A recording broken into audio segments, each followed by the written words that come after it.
conditioning. With regards to sa ating mga possible na pwedeng question, diba, dun sa ating board exam. So we'll be using calculator na Canon in solving these problems. So let me read first our problem. The main supplied air duct of an air conditioning is 100 cm by 90 cm in cross section and carries 10 cubic meter per second of air. It branches up into two ducts. One is 80 cm by 80 cm and the other is 80 cm by 60 cm. What is the mean velocity of the smaller branch if the mean velocity of the larger branch is 9 meters per second? So how to compute yung velocity ng smaller branch? So basically, yung idea behind this is meron tayong large ducting and this large ducting branches out to two ductings, di ba? So ano yung mga branch na yun? Bali,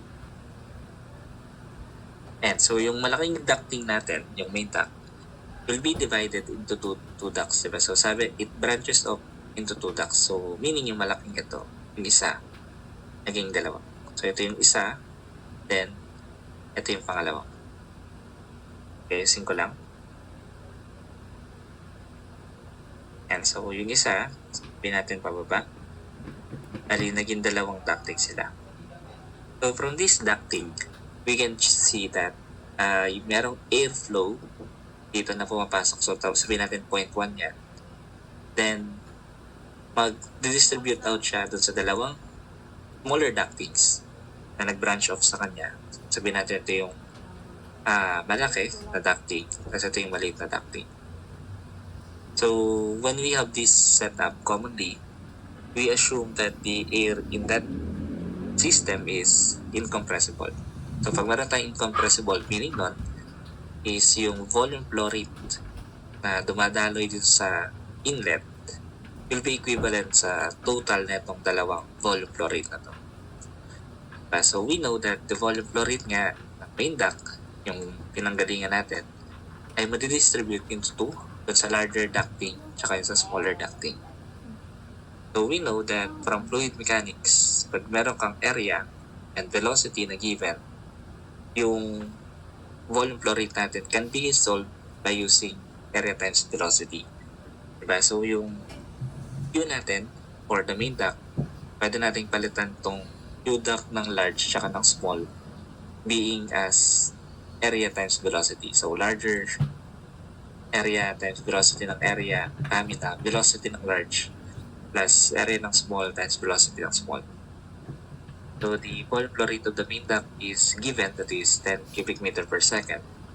The area of the larger duct, since given tayo dito ng dalawang dimensions ng ducting, ng 80 by 80 tsaka 80 by 60. So syempre, ang mas malaki dito yung 80 by 80. So from this, we can see that, and so pag isa-substitute natin yung mga values, then meron tayong 10 cubic meter per second, yan yung main, equals yung madadivide sa dalawa. So yung larger ducting is meron siyang dimension na 80 cm by 80 cm. Pag kinonvert mo ng meters, that is both 0.8. So yun yung mas malaki kaysa sa pangalawa kasi 60 lang isa. So yung area nun is 0.8 times 0.8. Times yung velocity ng larger, which is a given, that is 9 meters per second. Plus yung area ng small. So yung area ng maliit is 80 cm by 60 cm. So in meters, that is divided by 100, bali 0.8 tsaka 0.6.